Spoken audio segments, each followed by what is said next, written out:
بہت سے ایسے اعمال ہیں، بہت سے ایسے افعال ہیں جو معاون ثابت ہوتے ہیں جادو کا اثر لینے میں۔ ہم یہاں مختصر سی بات کر رہے ہیں، جیسے ہم نے ابھی بات کی فال کے تیروں سے بچنا، یعنی قسمت کے تیروں کے ذریعے غیب کی خبریں یا اپنی اچھی بری قسمت کا حال معلوم کرنا۔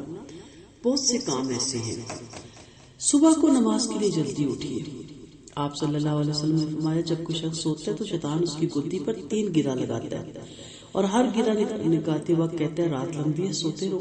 اگر آدمی بیدار ہو جاتا ہے اور اللہ کا نام لیتا ہے تو ایک گرا کھل جاتی ہے، وضو کرتا ہے تو دوسری کھل جاتی ہے، نماز پڑھتا ہے تو ساری گرا کھل جاتی ہے اور وہ چست خوش دل اور تازہ دم ہو جاتا ہے، اور ورنہ اس پر خباثت اور سستی تاری رہتی ہے۔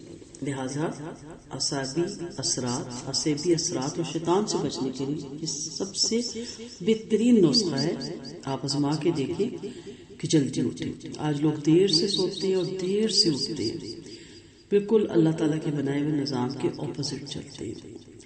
گرا ہوا لقمہ اٹھا کر کھا لیجیے۔ آپ صلی اللہ علیہ وسلم کا فرمان ہے شیطان تمہارے ہر کام میں موجود ہوتا ہے، حتیٰ کہ کھانے کے وقت بھی۔ اگر لقمہ گر جائے تو اس پر لگی ہوئی گندگی صاف کر کے کھا لینا چاہیے، یعنی پھونک مار کے جو مٹی وغیرہ ہو اسے شیطان کے لیے نہیں چھوڑنا چاہیے۔ کھانے سے فراغت کے بعد انگلیاں چاٹ لینی چاہیے، پتہ نہیں کھانے کے کس حصے میں برکت ہو۔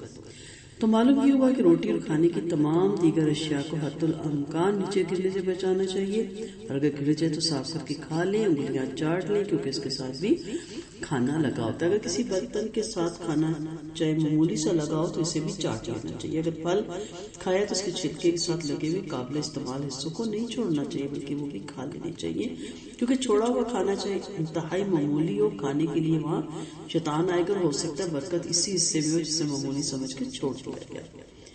آپ سب جانتے ہیں مسلمان گھر میں پیدا ہوئے ہیں، الحمدللہ بسم اللہ کہہ کے کھانا شروع کرنا چاہیے۔ سیدنا حذیفہ سے روایت ہے کہ آپ صلی اللہ علیہ وسلم نے ایک بار کھانا شروع کیا تو ایک لڑکی دوڑتی ہوئی آئی، اس نے کھانے میں ہاتھ ڈالا، آپ صلی اللہ علیہ وسلم نے اس کا ہاتھ پکڑ لیا، کیونکہ اس نے بسم اللہ نہیں کہا تھا، اس کے فوراً باتیں خرابی آ گیا۔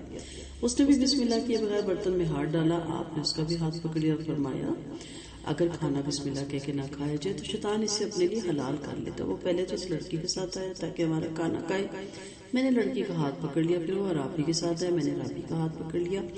اس اللہ کی قسم جس کے قبضے میں میری جان ہے، شیطان اس وقت تک ان دونوں کے ساتھ میرے ہاتھ میں ہے۔ صحیح مسلم کی یہ روایت ہے۔ تو معلوم یہ ہوا کہ شیطانی اثرات اور عصے وغیرہ سے بچاؤ کے لیے بسم اللہ ایک بہترین ڈھال ہے، اور کھانے کے ساتھ اس کا استعمال برکت کا سبب ہے۔ کھانا شروع کرتے وقت اگر آپ بھول جائیں بسم اللہ تو آپ سب جانتے ہیں کہ بسم اللہ اولہ و آخرہ پڑھ لیا کریں۔ گھر میں داخل ہوتے وقت بھی بسم اللہ ضرور کہیں۔ نبی کریم صلی اللہ علیہ وسلم نے فرمایا جب آدمی اپنے گھر میں داخل ہوتا ہے اور داخل ہوتے وقت اور کھانا کھاتے وقت اللہ کا نام لیتا ہے تو شیطان اپنے چیلوں سے کہتا ہے اس گھر میں تمہارے لیے نہ کھانا نہ رات گزارنے کی جگہ۔ اگر آدمی گھر میں داخل ہوتے وقت اللہ کا نام نہ لے، شیطان کہتا ہے تمہارے لیے رات گزارنے کی جگہ مل گئی، اور کھاتے وقت بسم اللہ نہ کہے تو کہتا ہے تمہیں کھانا اور رات گزارنے کی جگہ دونوں مل گئی۔ سو گھر کے تمام افراد کو یہ تاکید کیجیے کہ بسم اللہ کثرت سے پڑھیں۔ نیکیوں کے پہاڑ جو میرے لیکچر ہے اس میں میں نے بڑی تفصیل سے وہی اذکار اور افعال بتانے کی کوشش کی ہے جس کی وجہ سے گھر میں بہت سی برکتوں کا نزول ہوتا ہے۔ اور سب سے بڑی بات ہے کہ بسم اللہ الرحمن الرحیم پڑھنے سے شیاطین اس گھر سے بھاگ جاتے ہیں اور اسیبی چیزیں بھی وہاں پہ نہیں ٹھہرتی۔ اسی طرح آپ صلی اللہ علیہ وسلم کا فرمان ہے دروازہ بند کرو، برتن ڈھانپو، چراغ گل کر دو، شیطان بند دروازوں سے نہیں کھول سکتا اور نہ کسی ڈھکی ہوئی چیز سے پردہ اٹھا سکتا ہے۔ بسم اللہ کہہ کے برتن ڈھانپ دینے چاہیے۔ اب دیکھیے کہ آپ برتن سیدھے اور ننگے تو نہیں رکھتے، اگر ایسا کرتے ہیں تو آج ہی سے یہ معمول بنا لیجیے، کوئی برتن ننگا نہ رکھیے، گلاس پیالی دیج کی سب الٹے کر کے رکھیے، یعنی پھر کو ڈھک کر رکھ دیجیے چاہے وہ اندر سے خالی ہی کیوں نہ ہو۔ ننگے برتنوں میں کچھ بلائیں ہوتی ہیں، خصوصاً رات کو، یہ بلائیں بیماریوں کے جراثیم بھی ہو سکتے ہیں، اسیبی چیزیں بھی ہو سکتی ہیں، کیونکہ کیڑے مکوڑے بھی رات کے اندھیرے میں بلوں سے نکلتے ہیں اور اسیبی چیزیں بھی رات ہی کو زیادہ تر باہر نکلتی اور گھومتی پھرتی ہیں۔ ان تمام چیزوں کا اہتمام کرنا آج کے دور میں ماؤں نے چھوڑ دیا ہے، جس کی وجہ سے ہر گھر میں نظر، اثر، تکلیفیں، دکھ اور پریشانیوں نے گھر کر لیا۔ شام کے وقت بچوں کو باہر مت جانے دیجیے، رات کا اندھیرا شریر اور فتنہ پرور لوگوں اور بری اور ناپاک روحوں کے لیے آزادی کا پیغام لے کر آتے، چنانچہ آپ صلی اللہ علیہ وسلم نے فرمایا جب شام کا اندھیرا چھانے لگے تو بچوں کو گھروں میں روک کے رکھو، کیونکہ اس وقت شیاطین زمین پہ پھیل جاتے ہیں۔ آپ صلی اللہ علیہ وسلم کے اس کے حکم پر عمل کر کے ہم بچوں کو برے لوگوں اور شیطانی افراد سے بچا سکتے ہیں۔ دروازہ بند کرتے وقت بسم اللہ کا نام لے۔ آپ صلی اللہ علیہ وسلم کا ارشاد ہے دروازہ بند کرتے وقت اللہ کا نام لو، یعنی بسم اللہ کو۔ شیطان ایسے دروازے نہیں کھول سکتا جس پر بند کیا جائے، لہٰذا جب بھی گھر کے اندرونی یا بیرونی دروازے بند کریں بسم اللہ کہہ کر بند کیجیے۔ اپنے بچوں اور جوانوں کو بھی اس کی عادت ڈالیے، انشاءاللہ شیطان سفلی چیزیں، برے ارادے لے کر آنے والے لوگ، ان سب سے آپ محفوظ رہیں گے انشاءاللہ۔ تو یہ چند چیزیں ہیں جس کو آپ نے اپنے پلے باندھنا۔ آئیے اب ہم دعائیں اور اذکار دیکھ لیتے ہیں۔ نبی کریم صلی اللہ علیہ وسلم نے جس موقع پہ جو اذکار تاکید فرمائے آپ خود انہیں پڑھا کرتے تھے، ان سب کا اہتمام کرتے تھے۔ اصل میں تمام اذکار نقصان دینے والی دیکھی اندیکھی چیزیں، آسیب، جن، شیطان، جادو، سستی، قرض، بیماری اور اللہ کی نافرمانی سے بچنے کے لیے بہت معاون ثابت ہوتی ہیں۔ سب سے پہلے بیت الخلاء میں جاتے وقت خود بھی یہ دعا آپ کو سیکھنی چاہیے، اگر آپ کو آتی ہے تو ویل اینڈ گڈ، اپنے بچوں کو بھی سکھائیے۔ اللہم انی اعوذ بک من الخبث والخبائث۔ کچھ عرصے دروازے کے بعد واش روم کے ساتھ دیوار پہ لگا دیں، بچے دیکھ کے پڑھ کے جائیں گے، جب ان کو عادت ہو جائے گی تو اس کے بعد آپ اتار دیں۔ اللہ پاک ہے، میں ناپاک جنوں اور جنیوں سے تیری پناہ چاہتا ہوں۔ جب انسان اپنے کپڑے اتارتا ہے تو کرام الکاتبین بھی اس سے الگ ہو جاتے ہیں، لیکن جنات اور شیاطین اس سے الگ نہیں ہوتے، وہ اس سے بنانا دیکھتے اور مزے لیتے، لہٰذا کپڑے اتارنے سے پہلے بسم اللہ پڑھیں۔ سیدنا علی رضی اللہ عنہ سے روایت ہے کہ جب آدمی بیت الخلاء میں داخل ہوتے ہوئے بسم اللہ کہتے تو جنات کی نگاہیں اور انسان کی شرمگاہوں کے درمیان پردہ حائل ہو جاتا ہے۔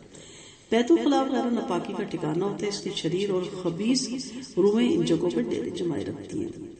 اکثر لوگوں کی زبانی ایسے واقعات سنتے رہتے ہیں کہ فلاں واش روم میں گیا تو کسی چیز کا سایہ ہو گیا یا ڈر گیا، یا فلاں نے درخت کے نیچے واش روم کیا تو اس کو سایہ ہو گیا۔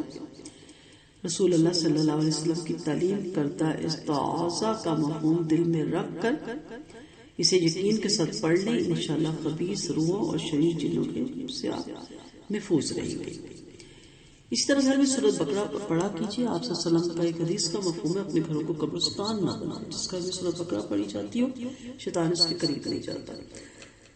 پڑھی بھی جا سکتی ہے، لگائی بھی جا سکتی ہے، کوئی حرج نہیں۔ آپ صلی اللہ علیہ وسلم نے ایک صحابی سے کہا تھا مجھے قرآن پڑھ کے سناؤ، تو سن بھی سکتے ہیں آپ۔ قرآن سورۃ بقرہ اس میں موبائل میں اپنے رکھ لیں اور صبح ایک دفعہ لگا لیں۔ آپ کام کر رہے ہیں اور وہ چل رہی ہے تو گھر میں شیاطین ایسے گھر میں نہیں آتے۔ سونے سے پہلے آیت الکرسی ضرور پڑھیے۔ آپ صلی اللہ علیہ وسلم کا فرمان ہے جو شخص آیت الکرسی کی تلاوت کرتا ہے اس پر اللہ تعالیٰ کی طرف سے ایک محافظ مقرر کیا جاتا ہے اور صبح ہونے تک شیطان اس کے قریب بھی نہیں پڑتا۔ جو جادو کا سیف کا دم ڈالا جاتا ہے آپ جانتے ہیں نا، اس میں سورۃ بقرہ اور آیت الکرسی لازمی پڑھی جاتی ہے۔ نیز فرمایا جو شخص رات کو سورۃ بقرہ کی آخری 2 آیات تلاوت کرے گا وہ اس کے لیے کافی ہو جائیں گے، وہ آپ سب کو آتی ہے۔ 3 کی بھی ملتی ہے، ربنا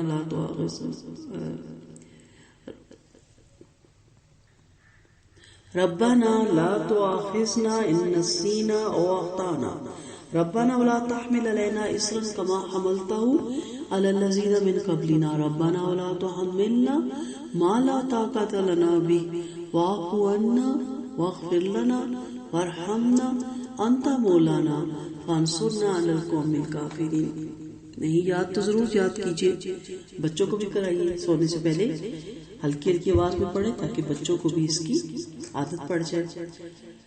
کتے یا گدھے کی آواز سن کر تعوذ ضرور پڑھیے۔ آپ صلی اللہ علیہ وسلم کا فرمان ہے اگر تم گدھے کی آواز سنو تو اللہ کے ذریعے شیطان سے پناہ مانگو، اس لیے گدھے اور کتے ایسی چیزیں دیکھتے جو تم نہیں دیکھتے۔ تو اعوذ باللہ من الشیطان الرجیم ضرور پڑھیے اور اس کے ساتھ لا حول ولا قوت الا باللہ العلی العظیم بھی کہیں۔ اکثر ورد زبان رکھیے، ربی اعوذ بک من ہمزات الشیاطین و اعوذ بک ربی ان یحضرون۔ اے میرے رب میں شیطان کی اکساہٹوں سے تیری پناہ مانگتی ہوں، میرے رب میں تو اس سے بھی پناہ مانگتی ہوں کہ میرے پاس آئے۔ زہریلی اور موذی جانوروں کے شر سے بچنے کے لیے اعوذ بکلمات اللہ التامات من شر ما خلق، اس کو ضرور یاد کیجیے۔ ام المومنین عائشہ رضی اللہ عنہا سے روایت ہے کہ آپ صلی اللہ علیہ وسلم جب اپنے بستر پہ لیٹ جاتے تو اللہ کی پناہ چاہنے والے اذکار پڑھ کر اپنی ہتھیلیوں میں پھونک مارتے اور پھر ہاتھوں کو پورے جسم پہ پھیر لیتے۔ موضعین ضرور پڑھیے. آپ ام المومنین حضرت عائشہ سے روایت ہے کہ آپ صلی اللہ علیہ وسلم جب اپنے بستر پہ تشریف لاتے تو سورۃ اخلاص، سورۃ فلق اور سورۃ ناس پڑھ کر اپنی ہتھیلیوں کو جمع کر کے ان میں پھونک مارتے اور پھر جہاں تک ممکن ہوتا ہاتھوں کو اپنے بدن مبارک پہ پھیر لیتے. آپ اپنا سر، چہرہ اور جسم کے سامنے والے حصے سے شروع کرتے. آپ صلی اللہ علیہ وسلم نے قرآن حکیم کی آخری 2 صورتوں کے متعلق فرمایا، لوگ ان دونوں صورتوں سے کسی بھی بہتر صورت کے ذریعے پناہ نہیں طلب کر سکتے. سیدنا عبداللہ بن حبیب رضی اللہ عنہ بیان کرتے ہیں، آپ صلی اللہ علیہ وسلم نے مجھ سے فرمایا پڑھو. میں نے عرض کیا کیا پڑھو؟ آپ نے فرمایا ہر صبح شام 3 صورتیں پڑھ لیا کرو جو ہر چیز سے تمہاری حفاظت کے لیے کافی ہوتی ہیں. سورۃ اخلاص، سورۃ فلق، سورۃ ناس یہ ضرور پڑھا کریں. پھر اعوذ باللہ السمیع العلیم من الشیطان الرجیم من ہمزہ ونفخہ ونفثہ. اللہ میں تیری پناہ میں آتی ہوں مردود شیطان سے بچنے کے لیے اور اس کی شرارتوں کے ساتھ چھونے سے اور اس سے پھونک مارنے سے، اس کے تھتکار سے. اس طرح بہت سے آپ کو الفاظ ملتے ہیں صبح شام کی دعاؤں میں. بسم اللہ الذی لا یضر مع اسمہ شیء فی الارض ولا فی السماء وهو السمیع العلیم. پھر شام کو اعوذ بکلمات اللہ التامات من شر ما خلق. پھر سورۃ فاتحہ کا دام ہے، اس کے بارے میں اگر بولنے لگے تو عمریں گزر جائیں. اس میں میرا پورا لیکچر ہے، کوئی میرے 5 یا 6 لیکچر ہے سورۃ فاتحہ پہ. سورۃ فاتحہ سے بھی دم کیا جا سکتا ہے. پھر بچوں کو نظر بد اور خبیث روح سے بچانے کے لیے بھی بہت سی دعائیں جو آپ کو دعاؤں کی کتابوں میں مفصل مل جاتی ہیں. کسی کو کوئی چیز اس کے بارے میں مزید پوچھنی ہو، کسی کو کوئی دم پوچھنا ہو، کسی کو کوئی بات جادو کے بارے میں جاننا ہو تو میرے پرسنل واٹس ایپ کے نمبر ایڈمن سے لے کے مجھ سے بات کر سکتا ہے اینی ٹائم. اس پہ وائس میسج کر دے، مجھے جیسے وقت ملے میں اس کا پھر جواب دے دیتی ہوتی ہوں. فیمیل صرف اس کو لے سکتے ہیں، میل کو نہیں لیا جائے. وآخر دعوانا ان الحمد للہ رب العالمین. سبحانک اللہم و بحمدک نشہد ان لا الہ الا انت نستغفرک و نتوب الیک. السلام علیکم ورحمۃ اللہ وبرکاتہ.